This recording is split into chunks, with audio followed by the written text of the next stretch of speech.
Welcome to the Berkeley Beat. Today we will be covering the fire that broke out at a Berkeley apartment complex this past Thursday and the annual Jog for Jill 5K. And we'll be taking a look at the controversial visit of Louis Farrakhan at Cal this past Saturday. I'm Jialee Chow. And I'm Mia Sin.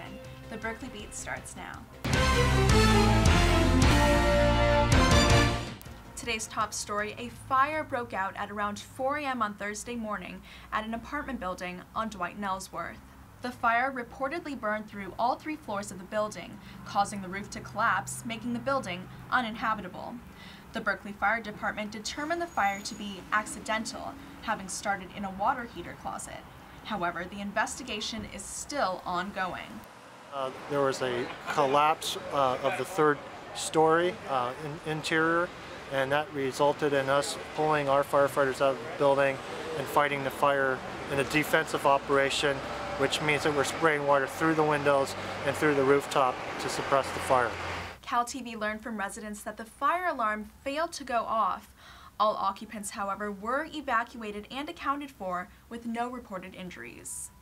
Yesterday, members of the Berkeley community took part in Jog for Jill, a race held every spring on campus in memory of Jill Costello. Cal TV's Maxine Sharp has more. I'm here at Berkeley's 3rd annual Jog for Jill, where students and community members are participating in support of the Bonnie J. Addario Lung Cancer Foundation. The 5K jog, which started and ended at Bears Lair, honored Jill Costello, a former UC Berkeley student and a member of the women's crew team who passed away in June 2010. She went through 14 rounds of chemotherapy, 8 rounds of radiation, and during that, she led the Cal crew team to a Pac-10 championship. She was named Pac-10 Athlete of the Year and 2nd place at NCAA's. The event, put on by the Bonnie J. Addario Lung Cancer Foundation and Jill's Legacy, was a great success, with over 1,500 participants raising over $60,000 for lung cancer research. This is a truly amazing tradition we have here on the Cal campus. For Cal TV, I'm Maxine Sharp. Back to you in the studio. Last Saturday, Louis Farrakhan, spiritual leader of the Nation of Islam, came to speak at UC Berkeley's African Black Coalition Conference, put on by the Black Student Union.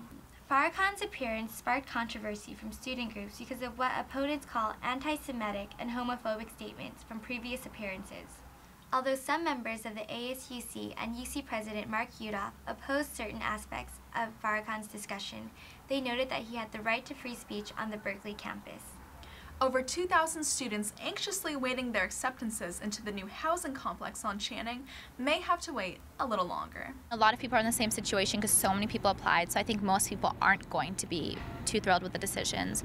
So we're just waiting to see what happens and take it one step at a time. Acceptances into the Martinez Commons were scheduled to be released at the beginning of this month, but have been pushed back due to the larger than anticipated influx of applicants. Students will still be assigned via a lottery system for the 416 available spots. And now it's time for our weekly segment, Pick of the Week. After a long-anticipated debut, Pat Brown's has reopened on the Berkeley campus. Located on the north corner of campus in the Genetics and Plant Biology building, Pat Brown's offers an impressive selection of sandwiches, salads, and Pete's coffee drinks.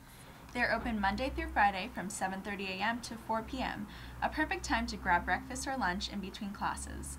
The umbrella-covered patio seating makes it especially nice on a warm and sunny day. That's all we have for today. Tune in Wednesday for Dasha Burns in Focus with Cal Professor Laura Nader. We'll see you next week for another episode of the Berkeley Beat, but keep watching Cal TV all week long.